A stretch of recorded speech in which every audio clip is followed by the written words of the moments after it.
Good morning, everyone. Good morning, class. I am teacher Jenifir Lopoz, your pre-service language teacher for today. And today we will going to talk about one of the theories on how we learn a language. And that is Interactionism theory, which focuses on how we learn a language through social interaction. So from the word itself, social interaction. So these basically means that interacting with one another or communicating with one another. So this presentation will explore what this theory is, its origin, and how it is applied in education today. So without further ado, let's dive in.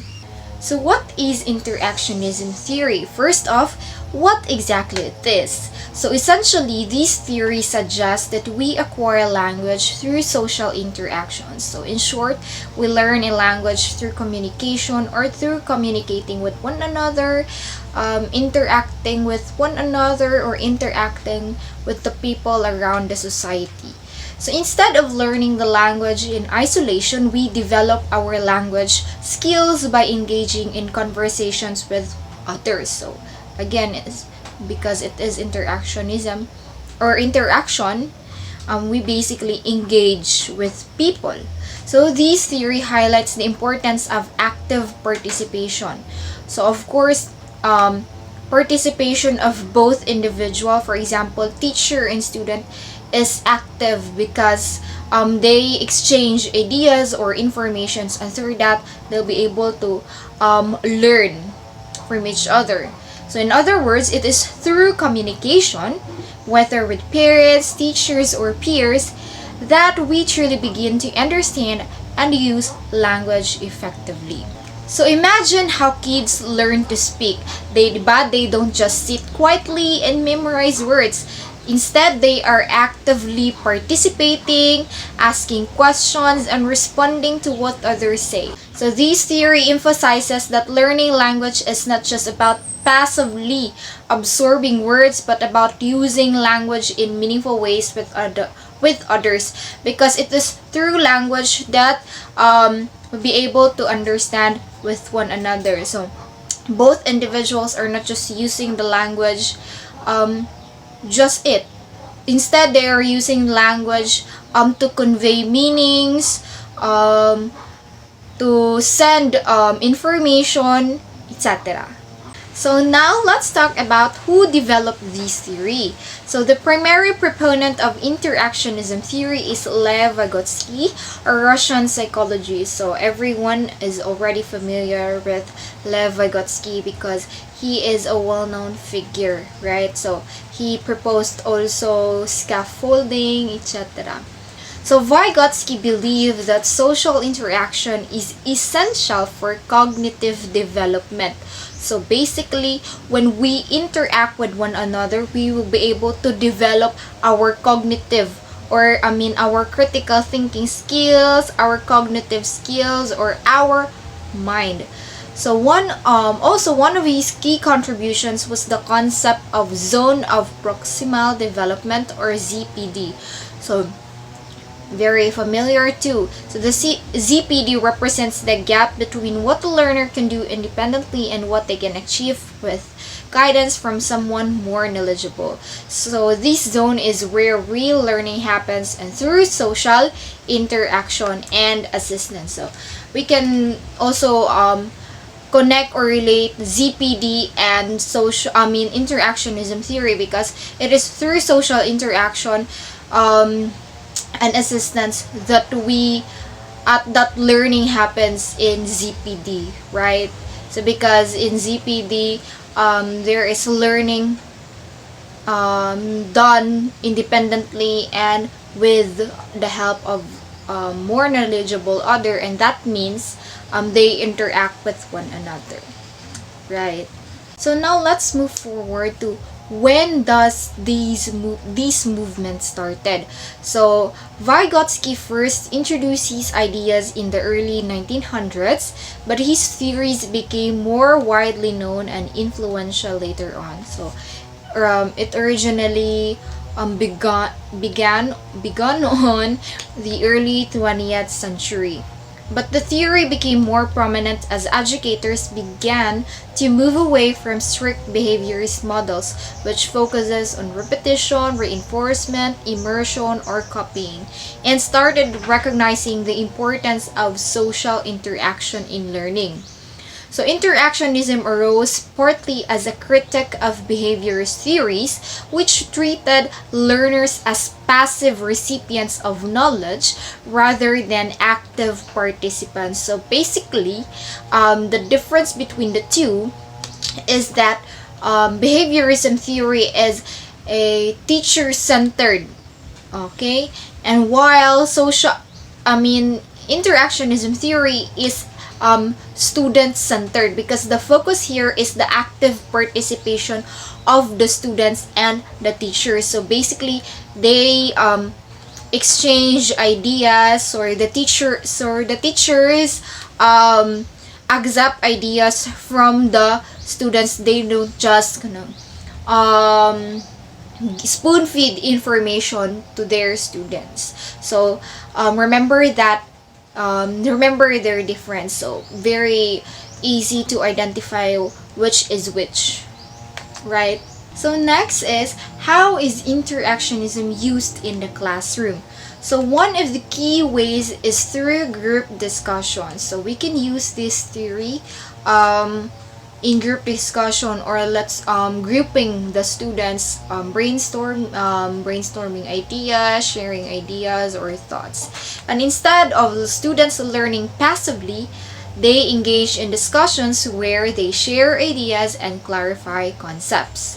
So we can also use interactionism theory in peer learning. So peer learning is another common application. Here, students work together to teach and learn from one another, reinforcing the idea that learning is a social process. So, basically means, so in order for you to learn, you have to interact with other people. And lastly, or another application or of this theory in the classroom is, teachers often use interactive activities like role-playing or simulation. So these activities give students the chance to practice language in real-world situations, making learning both practical and engaging. So of course, in role-playing, of course, you have to memorize a script, and through script reading, you'll be able to learn a language. And you can also you can also read your script with one another, or you will also practice script reading with your classmate or with other individual. So that's not all the application, but one of how we can apply interactionism in the classroom. Interactionism has received positive feedback because it promotes active learning rather than passively learning. So again, because interactionism theory is basically student-centered. So rather than passively absorbing information, students are more engaged and involved in their learning process. So this theory encourages practical language use. So instead of just learning vocabulary and grammar in isolation, students apply what they have learned in meaningful ways, such as conversing with one another or problem-solving activity, engaging in conversation, interacting with individuals, etc. So this approach has made the theory widely adopted, especially in language learning classrooms. And I believe that interaction is widely used in classroom setting, because I believe that this theory is effective in, of course, many or some also researchers or other teachers like me believes that interactionism theory is an effective way on how a student or how an individual can learn a language. So earlier, diba, we discussed how interactionism theory can be used in the classroom. Now, how we'll be able to apply interactionism theory in the classroom?